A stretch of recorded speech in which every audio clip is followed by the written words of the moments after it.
mooy le président Bassirou Diomaye Faye est-ce que une stratégie boo xamante ni dafa jàpp ni bu ko tegee en place dina mën a doxal opposition opposition lay doxal bu ko il doit de l'argent au fisc moom doo jëm a lijanti nu muy fay fisc bi dem jëm a négocier moo gën mu taxaw fi di wax si le dossier ay suñ ko jëloon dossier bi ñu transmettre ko kon instant bi moom du fi nekk di wax moo ngi jëm wax moo ngi yéeg di wàcc wala moo ngi ci kaso bi avocat yi yaa ngi yéeg di wàcc mais dossier n'a pas été transmis nit ki da nga war a sérieux yow mënoo ne da ngay jiite dëkk bi nga am ay problème ñu lay jàpp à chaque fois ci fisc parce que dafa amul lu ñuy tàmmoon mais moom l'effacement de la dette bi ko bii leen Macky tàmmaloon mais c'était quoi le contre-prix parce que Macky daan woon def pour def la mooy nekkoon contre-prix bi les autres ñoom Abdou Mbow ñoom Thierno Bocoum bon yenaa yi nga xam ne Abdou Mbow moom ce qu'il fait là c'est pas sérieux parce que moom mënu taxaw ne moom c'est un député du peuple bi nga xam ne yow soo demaatee élection leer nañu ko sa poste da nga koy perte député ban peuple nga yow li la fi téye c'est lu moo tax da nga jàpp ni Benno Bokk Yaakaar wala APR bu ñu demee ci élection législative duñu am dara ñoom ñëpp damay maas nuun bi comme ñu ngi koy waxee ñoom ñëpp ils n'auront rien du tout parce que sur le plan politique mais l'élection présidentielle a été claire président bi ñoo fi taxawoon dinaa ni que premier tour président bu ñu nommé au premier tour du am mënu am buggaan taxaw ne moom il est day toog ba xaar ba deuxième tour xëy na xaar deuxième tour bi moo tax ba léegi mu nekk di kaas waaw donc il y a des choses yi nga xam ne c'est pas sérieux les Sénégalais ont voté pour un président de la République et l'ont élu pour la première fois à plus de 54% des voix mais ñooñu nga foog ni que ñooñu suñu demee élection législative ñooñu lan la am mais ils vont tout rafler ces gens-là n'existent pas ce sont des gens yi nga xam ne ils parlent pour parler sur le plan politique sur le plan électoral ils ne pèsent rien du tout Abdou Mbow mais ces gens-là comment lañu doomee waa député comment lañu defaat député ce sont des gens yi nga xam ne on les a vus durant la législature ils n'ont proposé aucune loi wala benn loi lañu proposé les lois yi ñu voté yëpp ce sont des lois qui viennent de la présidence ñu jël ko voté ko waaw yam na députés yi nga xam ne c'était pas des députés sérieux on a des députés yi nga xam ne suñu yeewoo la suñu jëm a xool mooy lan tey la ñu war a def mais fii gis nañ fi assemblée nationale gars yi di def ay nu mu di def ay débat députés yi tëdd di nelaw heure vote suñu jotee ñu voté duñu sax xam lu ñu voté ñoom nañu voté rek parce que ñoom nguur bi lañu ànd nañu voté ancien nguur bi lañu ànd nañu voté on a vu ici des députés yi nga xam ne avec des vulgaires yi nga xam ne ci biir assemblée nationale bi leen doon taxaw di saaga ñii di jëm a indi ay xeex ci biir assemblée nationale pour après jëm la ko ci porter la plainte parce que ils étaient avec le pouvoir maintenant nag souvent ces gens là yi nga xam ne ils n'ont rien fait pour la population souvent ces gens là yi nga xam ne par exemple je prends un exemple les OGM ñëpp xam nañ ko OGM baaxul ñëpp xam nañ ko OGM day rey suuf ñëpp nga xam nañ ko OGM béykat bi suy dugg moo ngi dugg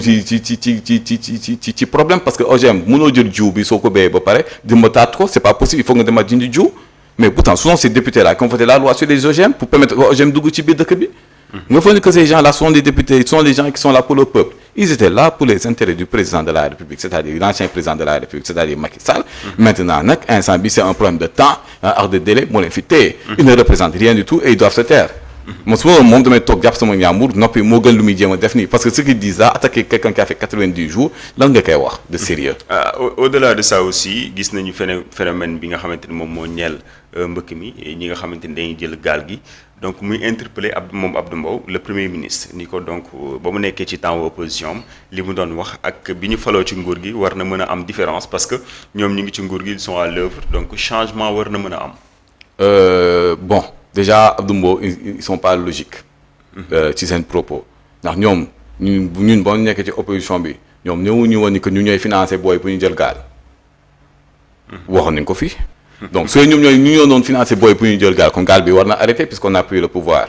ça c'est de un de deux on a fait 90 jours au pouvoir en 90 jours est-ce que mu nga régler les problèmes qui font que les jeunes quittent le pays les problèmes qui font que les jeunes quittent le pays c'est que booy di surtout ñu seen bopp ci biir dëkk bi ils n'ont pas de solution ils sont confrontés à une vie chère ils sont confrontés au manque d'emploi et d'employabilité parce que le problème de l'emploi c'est l'employabilité fii au Sénégal le problème mooy dañoo am ay ndaw yi nga xam ne amuñu formation amuñu diplôme amuñu métier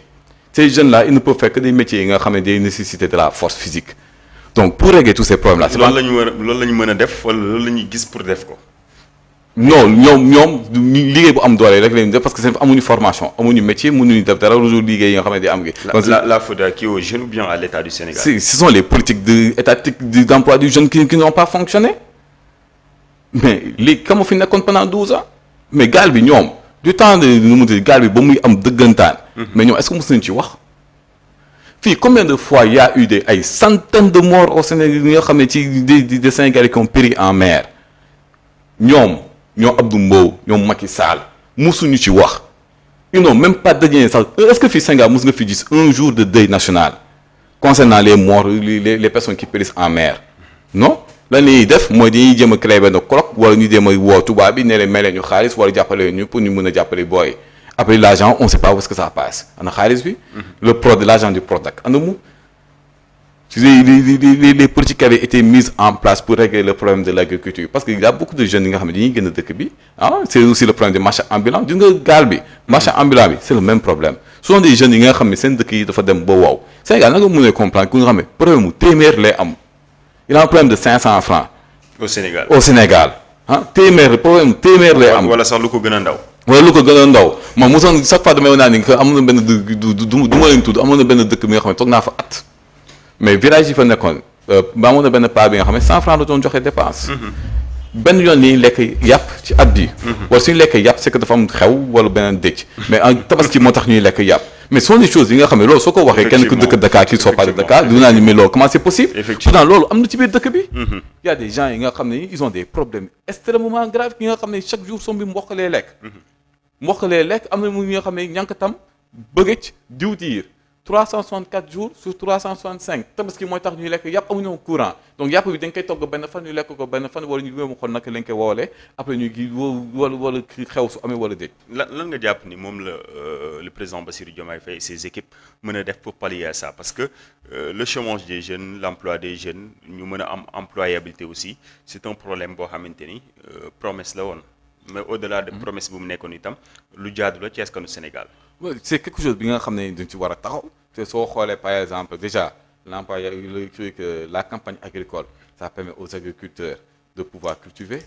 d'avoir de bonnes semences parce que avant dégg nañ fii le problème des semences c'est que ñoom Abdou Mbow ñoom ils sont amnésiques ñoom ñoo fàtte li ñu fi def yëpp matul ñoom il y a 4 mois environ lañu wàcc de mais le problème des semences bi scandale semence bi amul woon fii ba mu nekk semence yi baaxul les semences c'est le scandale des semences certifiées boobu tamit war nañu xool xaalis bi fu mu dugg le scandale des semences certifiées les engrais bi baaxul woon mais cette campagne là l'État a tout fait malgré que toog nañ lu ñu toog matuñu 2 mois campagne bi ñoo fekk si la mais ils ont réglé le problème des semences et des engrais pour que béykat yi mën a non seulement ils ont subventionné les semences et les engrais pour que béykat yi non seulement ñu mën a am semence ak engrais mais ñu mën a am la quantité ak la qualité ak qualité boobu mooy def ni que lorsqu'ils vont produire il y aura la vente elle sera bien réglé au niveau de l'État pour que ñu mën a am xaalis boobu ça leur permettra de pouvoir mener d'autres activités parce qu'il y aura d'autres politiques qui vont être mises en place pour que agriculteur bi di si commencer di gis boppam ci li muy ci liggéeyam de ce fait su commencer gis boppam ci liggéeyam agriculteur bi am yeneen perspective wala di béy ci nawet ba nawet am yeneen perspective commencer di def ay maraîchage mu am ay coopératives gis nañ ko le ministre qui parle des coopératives les agriculteurs dañu war am coopérative parce que suñu amee coopérative fa lay mën a am assez d'argent et aller chercher assez de fonds pour pouvoir venir faire acheter des machines yooyu faire des forages et tout ça leur permettra de faire du maraîchage à côté le problème des terres il faut régler tamit le problème du foncier pour que chaque agriculteur suufu maamam mu mën a nekk ci turam suufu maam su mënee nekk ci turam mais loolu ce sont des garanties qu'ils peuvent déposer au niveau des banques afin que les banques puissent les financer léegi nag su ñu amee ay banques d'investissement qui sont pas comme nos banques actuellement qui travaillent pour que la population ak les populations puissent avoir accès aux finances et au crédit parce que soo amee accès au crédit tu peux développer tes activités et tes projets et là tu peux commencer à rentrer petit à petit dans l'agro-industrie quand tu rentres petit à petit dans l'agro-industrie nag si tu n'as plus besoin que sa doom yi parce que da nga am problème téeméer ñuy génn di dem gaal pour dem dans des pays en crise wala ñu ñëw fi di nekk marchand ambulant